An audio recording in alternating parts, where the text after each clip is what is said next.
Hey, welcome to Absolute Underground. I'm Jake Warren, your host. So we're hanging out at Regular Underground Skate Shop in Langford. This skate shop is owned by two local skaters. They're one of our sponsors, they're one of our advertisers, so we got a lot of love for them. We're gonna be hanging out the whole episode, doing all of our work from here, from the skate shop. So thanks for checking out this episode of Absolute Underground TV. Check it out.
This is Curtis. He owns one of the owners of Regular Underground Skate Shop. What's up? Hey man, how you doing? Good. Right on. Yeah. All right. So punk rock bowling. I've never been there. It's in Las Vegas. Great punk rock bands, metal bands from all over the world show up, bowl. People get silly. It's ridiculous. Ira Hunter was there. Check it out. Punk rock bowling, Las Vegas, 2013. Hi, I'm Melanie from the Objects, representing Absolute Underground here at Punk Rock Bowling.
Show. There's still one more show coming up for tomorrow.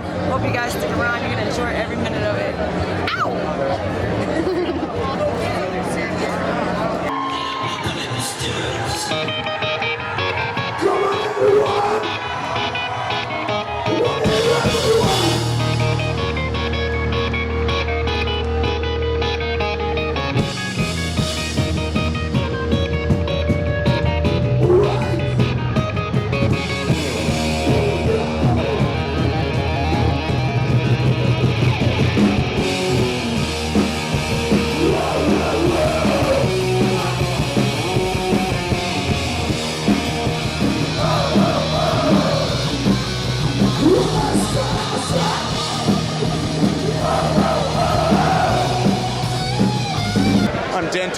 I'm at Punk Rock Bowling. I'm from Campbell River on Vancouver Island, here to represent the Van Isle.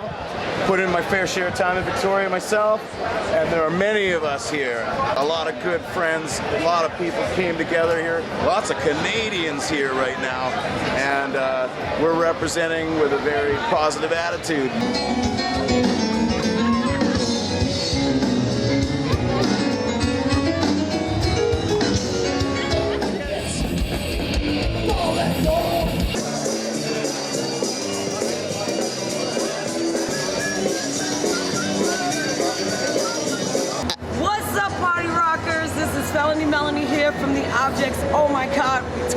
It's about punk rock bowling, epic, so amazing. It was insane. I had a blast, so much fun.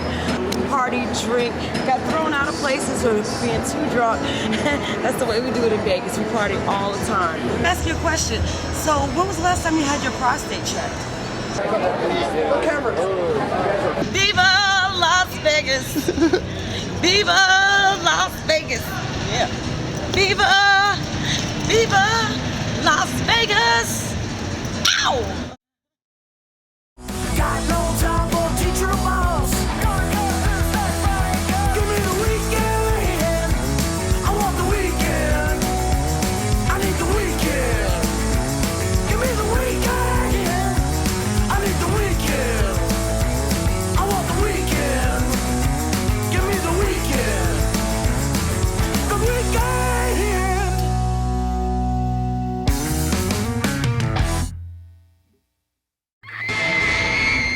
Company Z Zombie Paintball Adventures, coming to Vancouver Island, October 2013.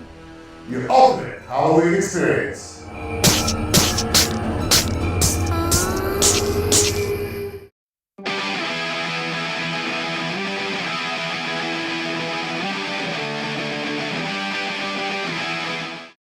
Hey there, I'm Ollie Benihana, and I'm here to tell you about Regular Underground, a skateboarder's utopia, where you can find all your favorite brands in skateboarding, longboarding, skatewear, and best of all, an indoor mini ramp where you can shred the gnar, get rad, get buff.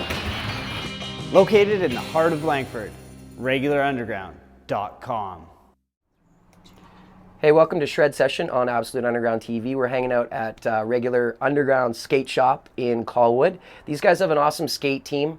One of the guys on the team, his name is Merrick Orr. He's 13 years old. All this kid needs is a fresh Metallica t-shirt once in a while and a headband, and it is on. Check out Merrick Orr on Absolute Underground TV.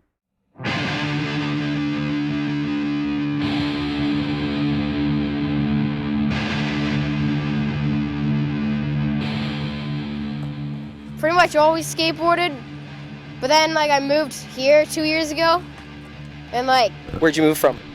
I lived at French Beach, and there's no skate park. And then I moved here, and there's a skate park, and I started coming here every day. And that's pretty much it. That was 2 years ago when I was 11, 13 now. Is this your local park then? Yeah. What do you think of it? It's gnarly. It never gets boring. A lot of people would say it sucks, but it's not the best, but it never gets boring because shit's so gnarly. And so you always learning new stuff. I'm just curious, man. I mean, I'm stoked on you. You 2 years of skateboarding, you kind of taken over Victoria and the Southern Island by storm. You're skating with older dudes, guys 20 years older than you. Were stoked on what you're doing. Tell me about some of your skateboard heroes then, pros, local guys. Who do you look up to? Obviously, David Gonzalez, Carlos Longo, Tony Trujillo, David Gravette, Figgy, and last but not least, Dave Mustaine. Dave Mustaine? Where's your Metallica shirt, by the way? I have not seen you without a Metallica shirt once, and this is the one day you're not wearing it. Is it what? 2012 Jack's Comp, China Creek. That's Carlos Longo, right there. Okay, you throw down your heroes. Obviously, you seem to like tranny skating more than anything else. Street skating's kind of second, or what? What do you think? I like everything, but if I had to choose, I would probably pick skate and bowl. It's fun. Favorite parks to skate then, off island? Chuck Bailey. I like Kensington, Yuki, and I like Lang Park. A lot of people disagree with that, but I like that park a lot, and I like Hastings, obviously. Tell me about Regular Underground and your hookup with those guys. They support you a lot. Yeah, they're sick, definitely. They're a cool skate shop.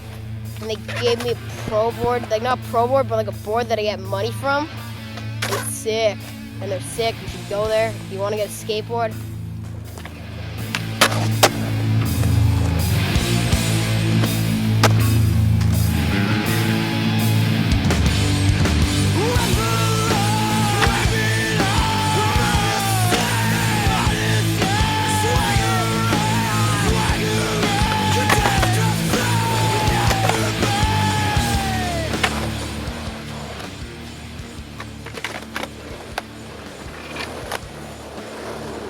When did you know that Merrick was going to be on a skateboard, or when did he show signs of, I'm going to be stuck on a skateboard for probably my entire life? The day I found out I was pregnant, I bought him a skateboard.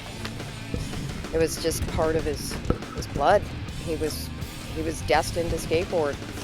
You were surrounded by skateboarding, Vancouver, East Van. So you had some friends over there that are pretty well known in the skateboarding world. Who might those people be? Well, Carlos Longo, obviously, who's still part of our lives and still skating really, really hard. I moved to the island and bought a piece of property in Jordan River. Lived there for about 20 years, had kids, and Merrick grew up in the bush with the beach at his doorstep and trees and animals, and didn't get a lot of chances to skateboard. He was a snowboarder first, so we did that. And when we moved to Sooke, the skate park was right down the road, so he picked up skateboarding and really, you know, he always skateboarded, but not to this extent every day. That's what his life was. And you know, it's a culture for the kids too. It's a place to hang out in a safe environment. It's a positive thing for the kids. There isn't a lot of pressure to succeed. It's just like in competitions and stuff, right? It's just absolutely. It's about having fun and meeting other people in the family or the community. This is Merrick Orr. You're at the Sooke Border Park, and you're watching Absolute Underground TV. Yeah!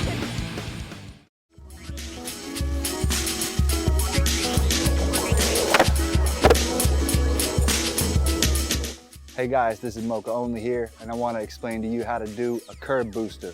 At least that's what I like to call it. It's basically a no comply over a curb, but halfway through, you grab the board and boost. So, to go through it from the top, approach the curb, medium speed, place your front foot on the curb at the same time as popping your board up by snapping the tail against the curb. At that point, it'll no longer be like a no comply. What you're gonna wanna do is grab it with your front hand on the nose, bring the board up, and boost. That's where I get the name from, curb booster. Same as all the other tricks. Once you land, you're about to land, center yourself over your board, crouch, ride away. Swift like a goose.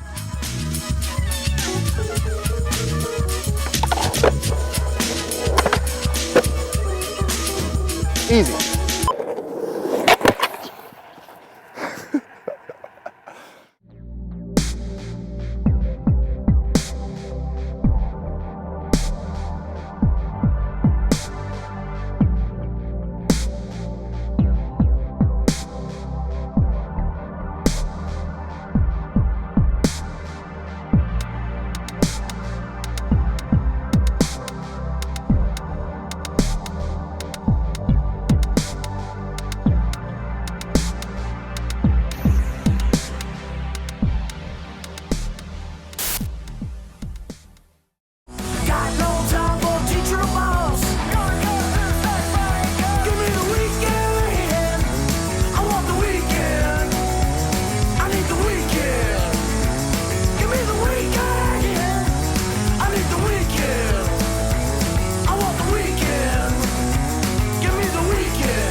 So welcome to Ink Slingers on Absolute Underground TV. Of course, we're hanging out in the Langford Colwood area for this entire episode. We're at Regular Underground right now. We hung out with tattooer Wade Woods earlier today at 4 More Tattoos here in Langford. Awesome tattoo shop, awesome guys. Check it out, Wade Woods on Absolute Underground TV.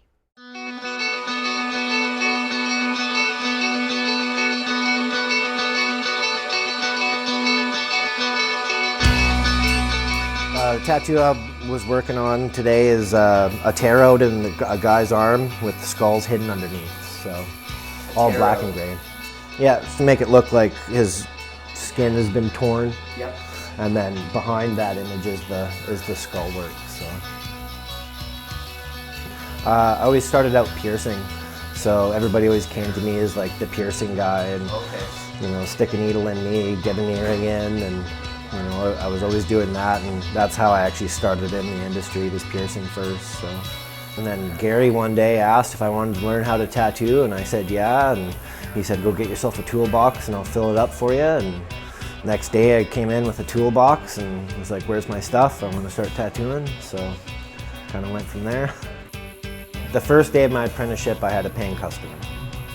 So I did. Tell me you practiced a little bit. I did those 3 tattoos, and then a couple more tattoos on, you know, my brother and then some other friends.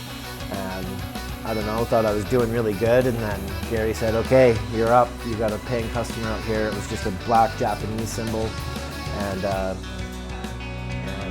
all of a sudden I started shaking and sweating, and then you look at it now though, and it's probably one of the blackest tattoos I ever did. And then you just nailed it. Yeah. Awesome. Yeah.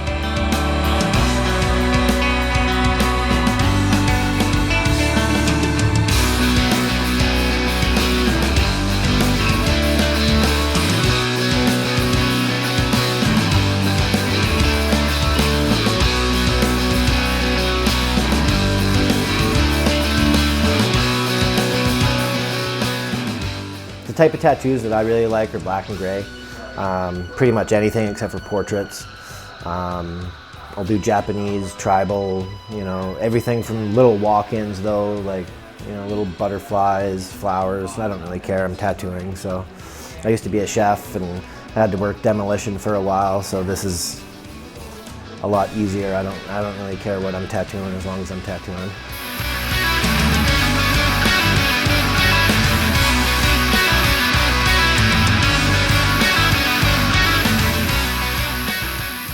Things that the person who's getting their first tattoo or is new to tattoo, what are some of the things that they can do to be better prepared?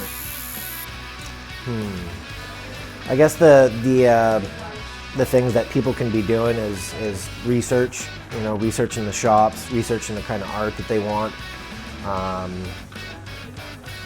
You know, and really what it is to me is like a lot of people will come in and it's the vibe that they get, you know, so even if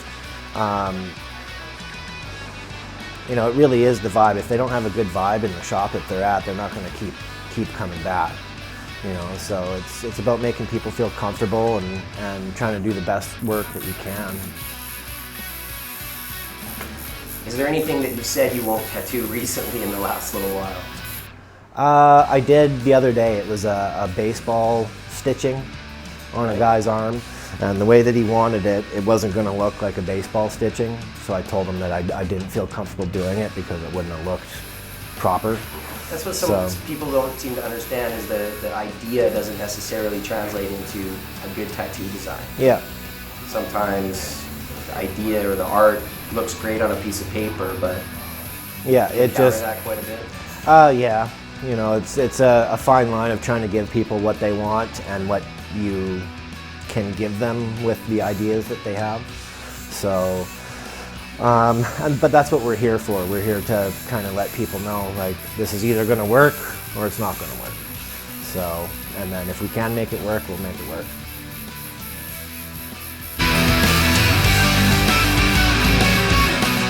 What's the future for you as a tattooer and the shop, and sort of like what's the next chapter in your career kind of? Well, this kind of is part of my next chapter. I was at my last shop for about 12 years, So I recently made the move out here to Langford in May, and just working. You know, I got married this summer, and you know, so I've got the kid and the wife, and you know, working at a new shop, new guys, and just trying to keep busy and get Langford as tattooed as I can. Well,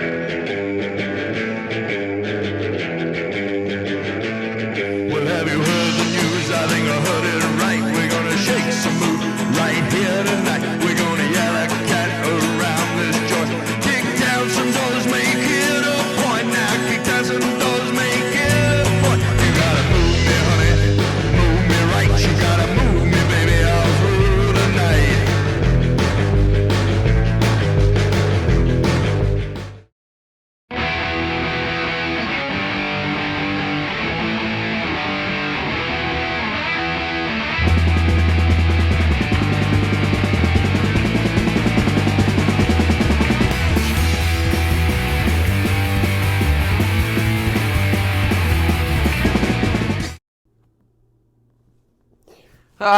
Beer Fest 2013, Absolute Underground Television, don't make me do it again.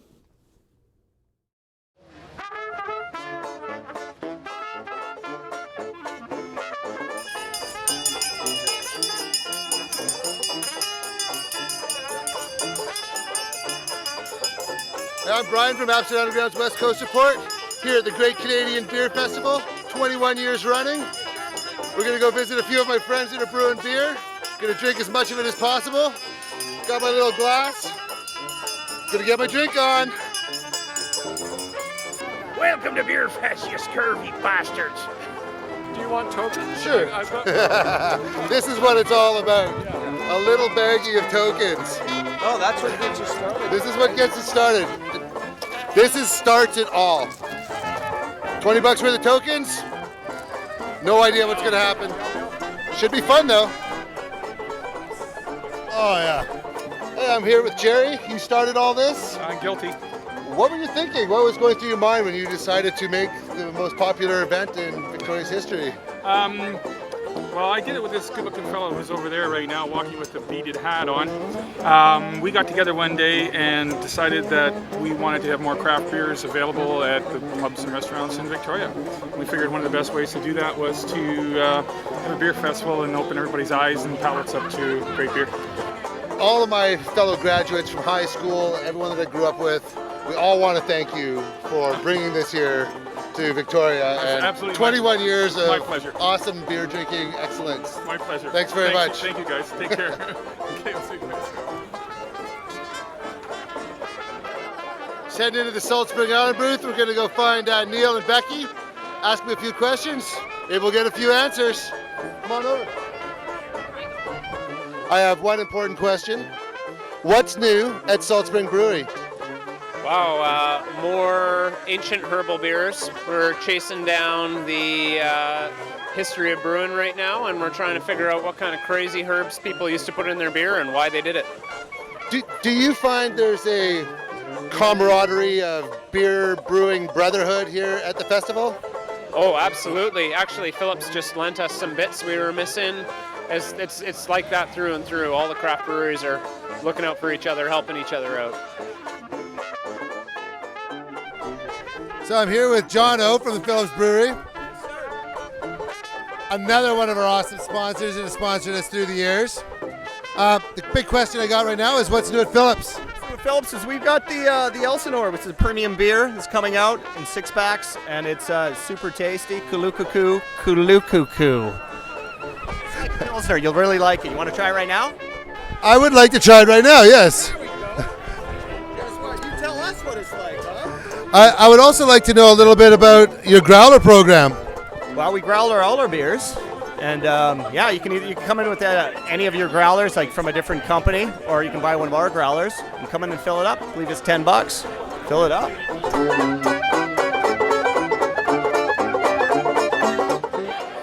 So I'm here with Gary from Driftwood Brewery, and I'd love to thank you for all the sponsorship you've showed us over the years. Cheers, Brad. You guys are a lot of fun, so we're happy to get on your backs a little bit once in a while. Hey, bet.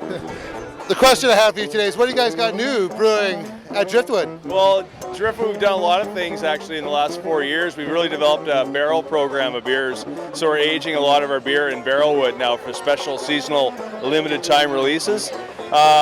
Today we actually have one with us, which is our normal barley wine called Old Cellar Dweller. We make it every year. We've been making it for 5 years. And this past year at Christmas, we did part of the batch and we cast it into Maker's Mark bourbon barrels and aged it on the wood for about 2 months before we packaged it.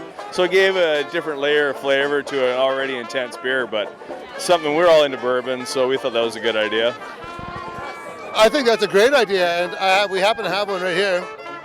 And it has an odd-looking head to it. Is that from the carbon in the barrel? Well, you're going to get a little bit more color to it, and there's that caramel sort of look you're getting out of the beer. But the beer is the finish, what we call the finishing gravity, which is the concentration of the beer, is so thick it leaves the head really lacy and warm, and shows off the caramel malts that are boiled down. So lacy and warm. It sounds like lingerie. Into this, man. Well, cheers. Cheers. Thanks for all your support. You're welcome, Bryden. All the best. OMG. That is a mouthful of heaven right there, my friends. Brian Berger for Upstream Underground's West Coast Report. I've been to every one of the beer tents. Got my 3 top faves. Right now, man, I am signing off. Sign out.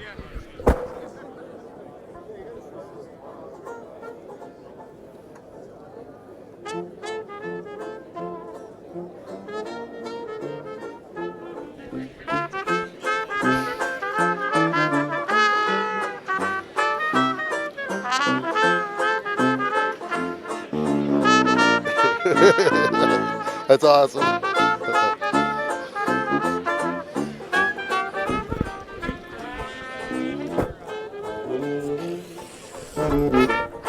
So over.